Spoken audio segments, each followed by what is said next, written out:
Bienvenidos a la siguiente parte. Lo que voy a hacer es que estoy escuchando ruidos prevenidos de acá, como se escuchaba así.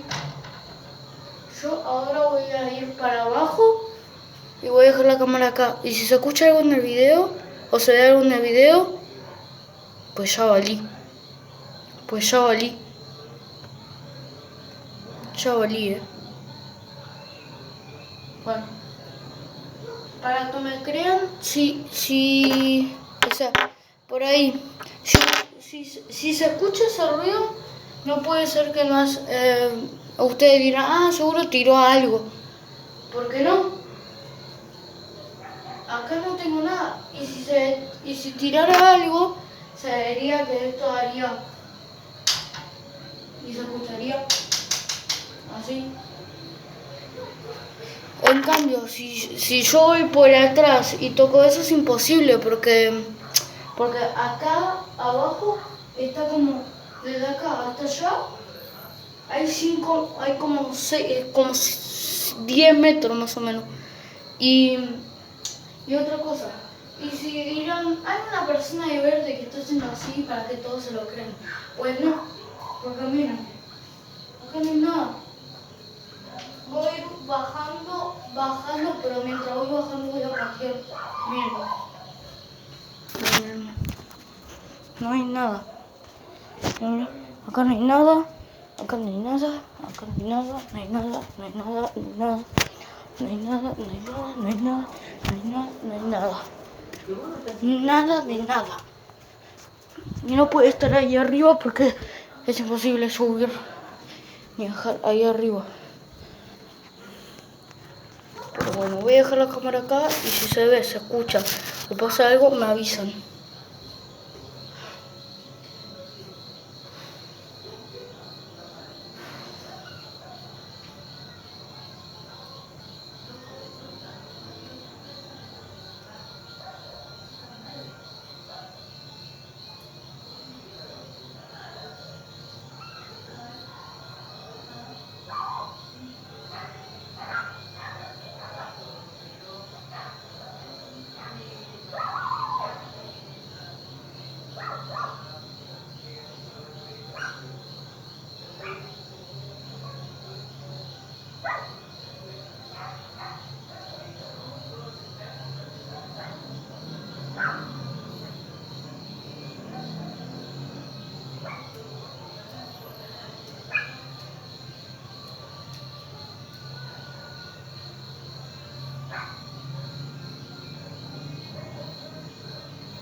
Bastante duro, Así que está bien. Espero que se haya escuchado algún ruido, porque si no fue el pedo. Porque yo siempre escucho ruido ahí. Y que se mueve eso. Y no lo soporto. No pasa nada. ¿Viste? ¿Viste? ¿Viste? Yo dije.